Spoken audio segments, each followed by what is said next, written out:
un second tour. Donc je suive mes nouveaux collègues.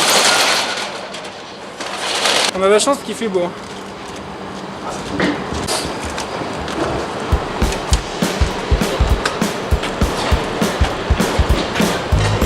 Pour l'instant, on va pas trop vite faire. Quand il va se mettre à courir, il va falloir le suivre. Donc, ça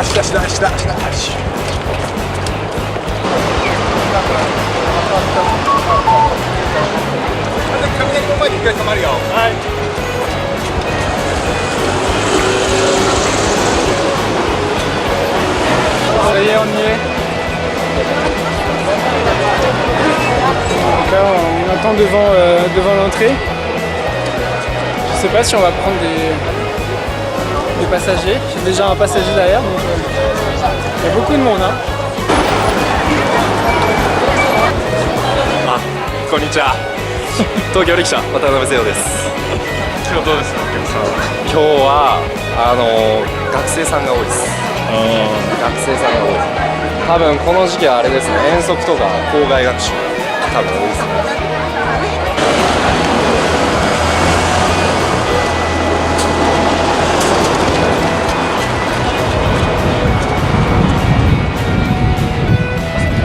Ok, donc là on va vous présenter le Asahi Biru.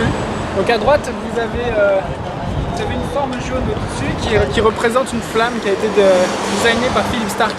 À l'origine la flamme était posée de manière droite, mais au Japon il y a beaucoup de tremblements de terre, donc pour des questions de sécurité ils ont décidé de le mettre de côté et de le coucher. Donc c'est la forme que vous voyez en haut sur le bâtiment à droite. Pour le bâtiment à gauche, en fait, ce bâtiment représente simplement un verre de bière avec la mousse en haut, la forme de la mousse. Voilà, si vous voulez tout savoir sur les Asahi Biru.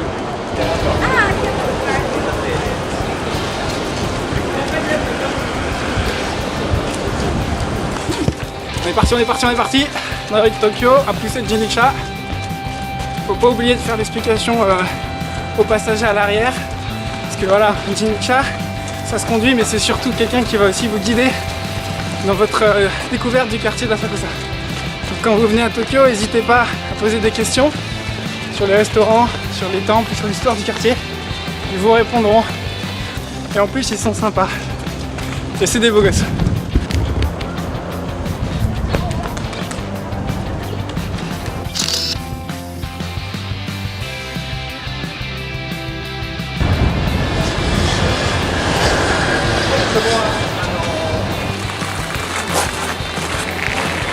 Bon, donc là on est arrivé au Sensoji. Donc c'est un endroit très important à Tokyo, très très vieux. Ce temple il date de il y a 1300-1400 siècles. Et donc c'est deux pêcheurs qui ont trouvé un morceau de bois dans la mer qui venait ici et qui en fait se trouvait être une divinité. Du coup ils l'ont conservé, ils ont construit un temple pour protéger le Kami-sama. Et ce temple il a été beaucoup détruit pendant des incendies et aussi des tremblements de terre et des bombardements pendant la guerre. Donc ils ont construit aussi ce jinja pour protéger le temple à côté. Et lui qui restait intact, qui n'a subi aucun dégât lié aux incendies et à la guerre. Donc c'est des endroits très importants d'un point de vue culturel à Tokyo. Et on y vient prier pour que se souhaiter des bonnes choses dans la vie et aussi pour le travail, pour faire en sorte que le travail se passe bien.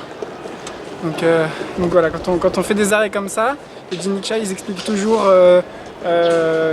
l'histoire du quartier où ils vont. Donc bon, moi j'ai fait ce que j'ai pu, mais si vous venez à Tokyo, les personnes de Jinriksha pourront vous guider de manière beaucoup plus précise.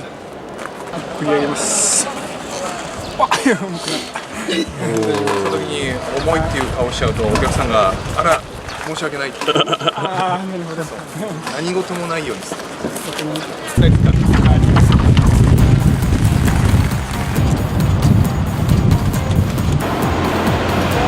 C'est assez physique. Hein.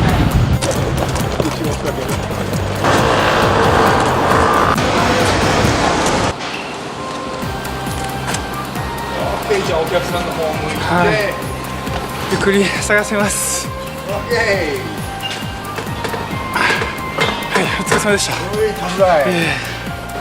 On vient de finir notre petit tour de Sakusa. Ils sont pas du tout fatigués. Moi, ça m'a bien fatigué quand même. Je transpire un petit peu. Et j'imagine même pas ce que ça doit être en plein mois d'août. Parce que là, on est qu'au mois d'avril, il fait chaud. Mais il y a quand même de l'air.